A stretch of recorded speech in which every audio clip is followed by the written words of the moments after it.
ವಿಧಾನಸಭಾ ಚುನಾವಣೆಯಲ್ಲಿ ಕಾಂಗ್ರೆಸ್ಗೆ ಜನ ಕೊಟ್ಟಿದ್ದು ಪ್ರಚಂಡ ಗೆಲುವು, ಅದಕ್ಕೆ ಗ್ಯಾರಂಟಿ ಅಂತ ವಿರೋಧ ಪಕ್ಷದವ್ರು ಹೇಳ್ತಾರೆ. ಗ್ಯಾರಂಟಿ ಕಾಂಗ್ರೆಸ್ಗೆ ಎಷ್ಟು ಪ್ಲಸ್ ಆಯಿತೋ ಬಿ ಜೆ ಪಿಯ ಆಡಳಿತವು ಕಾಂಗ್ರೆಸ್ಗೆ ಅಷ್ಟೇ ಪ್ಲಸ್ ಆಯಿತು. ಬಿ ಜೆ ಪಿ ಆಡಳಿತದಲ್ಲಿ ಜನ ನೋಡಿದ್ದು ಹಲಾಲು, ಹಿಜಾಬು, ಜಟ್ಕಾ ಕಟ್ಟು, ಆಜಾನು, ಹಿಂದೂ ಜಾತ್ರೆಯಲ್ಲಿ ಸಾಬ್ರು ವ್ಯಾಪಾರ ಮಾಡೋಂಗಿಲ್ಲ, ವಿದ್ಯಾರ್ಥಿಗಳು ಶಾಲೆಗೆ ಹೋಗೋಕ್ಕಾಯ್ತಾ ಇಲ್ಲ, ಹಿಜಾಬ್ ಗಲಾಟೆಗಳು, ಇದು ಮಾತ್ರ. ಅದೇ ಸರಿ ಅನ್ನುವಂತ ಆಗಿದ್ದರೆ ಜಾತ್ಯತೀತ ಸಮಾಜದ ಒಳಗೆ, ಭಾರತದ ಒಳಗೆ ಅಥವಾ ಕರ್ನಾಟಕದ ಒಳಗೆ ಜನ ಮತ್ತೆ ಬಿ ಜೆ ಪಿನೇ ಗೆಲ್ಲಿಸ್ಬೇಕಿತ್ತು.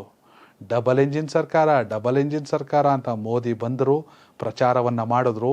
ಈ ಬಾರಿಯ ನಿರ್ಧಾರ ಬಹುಮತದ ಸರ್ಕಾರ ಅಂತ ಘೋಷಣೆಯನ್ನು ಕೂಗಿದ್ರು. ಜನ ಮೋದಿ ಮಾತನ್ನು ಕೇಳಿದ್ರು, ಬಹುಮತದ ಸರ್ಕಾರವನ್ನು ತಂದರು. ಆದರೆ ಬಿ ಜೆ ಪಿ ಎಲ್ಲ ಕಾಂಗ್ರೆಸ್. ಮತ್ತೊಂದು ಕಡೆ ಇಬ್ಬರಿಗೂ ಮೆಜಾರಿಟಿ ಬರಲ್ಲ. ಕುಮಾರಸ್ವಾಮಿ ಅವರು ಕಿಂಗ್ ಮೇಕರ್ ಆಗ್ತಾರೆ. 100%, 100ರಲ್ಲಿ 90 ಜನ ಅದೇ ಗೆಸ್ಸಿಂಗಲ್ಲಿ ಇದ್ದರು. ಆದರೆ ಎಲ್ಲವನ್ನ ಮೀರಿ ಕಾಂಗ್ರೆಸ್ ಯಶಸ್ಸನ್ನು ಸಾಧಿಸ್ತು.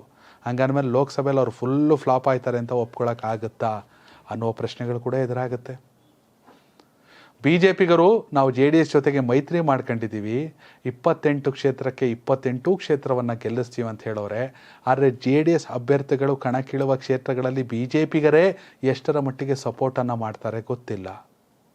ಹಾಸನದಲ್ಲಿ ಪ್ರೀತಮ್ ಗೌಡರು ಮಾತನ್ನು ಕೇಳ್ತಾ ಇದ್ದಾರೆ, ಪ್ರಜ್ವಲ್ ರೇವಣ್ಣ ಅಭ್ಯರ್ಥಿ ಆದರೆ ಅವ್ರು ಸಪೋರ್ಟ್ ಮಾಡ್ತಾರಾ ಗೊತ್ತಿಲ್ಲ. ಹಂಗಂತ ನೆಗೆಟಿವ್ ಮಾಡದೇ ಇರ್ಬೋದು, ಆದರೆ ನ್ಯೂಟ್ಲ್ ಆಗ್ಬೋದು. ಹಾಸನದ ಮೈತ್ರಿ ಟಿಕೆಟ್ ಬಿ ಜೆ ಪಿಗೆ ಬರಲಿ ಅಂತ ಕೂಡ ಅವ್ರು ಕೇಳ್ತಾ ಇದ್ದಾರೆ. ಇದು ವಿಜೇಂದ್ರ ಅವ್ರ ಗಮನಕ್ಕೆ ಇರಲ್ವಾ?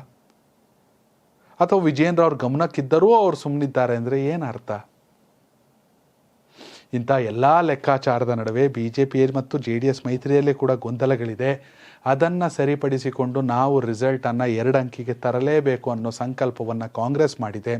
ಹೀಗಾಗಿ ಅಭ್ಯರ್ಥಿಗಳ ಆಯ್ಕೆಗೆ ಕಾಂಗ್ರೆಸ್ ಕೊನೇ ಕ್ಷಣದ ಸರ್ವೆಯನ್ನು ನಡೆಸ್ತಾ ಇದೆ. ಇದೇ ಫುಲ್ ಆ್ಯಂಡ್ ಫೈನಲ್.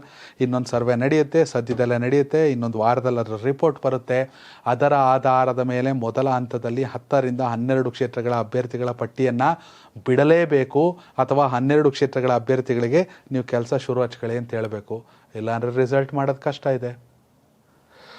ಆಲ್ಮೋಸ್ಟ್ ಒಂದಷ್ಟು ಜನಕ್ಕೆ ಕಾಂಗ್ರೆಸ್ ಅದಾಗಲೇ ಸಂದೇಶವನ್ನು ರವಾನಿಸಿ ಕೆಲಸವನ್ನು ಮಾಡಲು ಹೇಳಿದೆ.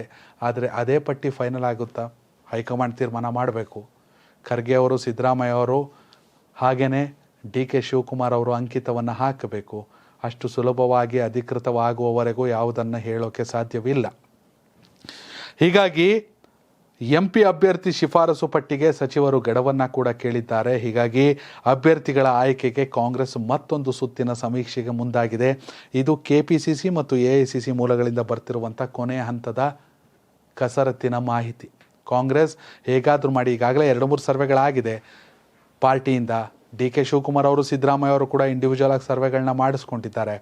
ಇವೆಲ್ಲದರ ಅಂತಿಮ ಸ್ವರೂಪವಾಗಿ ಕೊನೆಯ ಹಂತದ ಸರ್ವೆಯನ್ನು ಮಾಡಿಸಿ ಎಲ್ಲ ಸಚಿವರುಗಳು, ಶಾಸಕರು ಹಾಗೆಯೇ AICC ನಾಯಕರುಗಳನ್ನು ಕೂರಿಸ್ಕೊಂಡು ಅಂತಿಮವಾಗಿ ಎಲ್ಲರ ಅಭಿಪ್ರಾಯವನ್ನು ಪಡೆದು, ಈಗ ಎಕ್ಸಾಂಪಲ್ ಯಾವುದೋ ಒಂದು ಲೋಕಸಭಾ ಕ್ಷೇತ್ರದಲ್ಲಿ ಕಾಂಗ್ರೆಸ್ನ 4 ಜನವೋ 5 ಜನವೋ MLAಗಳವ್ರೇನ್ರೆ, ಅವ್ರ ಜೊತೆಗೆ ಸೋತಿರೋ 3 ಜನ ಯಾರು, ಅವ್ರನ್ನೂ ಕರೆಸ್ಕೊಂಡು ಯಾರೋ ಒಬ್ಬ ಅಭ್ಯರ್ಥಿನ ಆಯ್ಕೆ ನಾವು ಮಾಡ್ತಾ ಇದ್ದೀವಿ, ಈ 8 ಕ್ಷೇತ್ರಗಳಲ್ಲಿ ನೀವು ಲೀಡ್ ತಂದು ಕೊಡ್ತೀರಾ?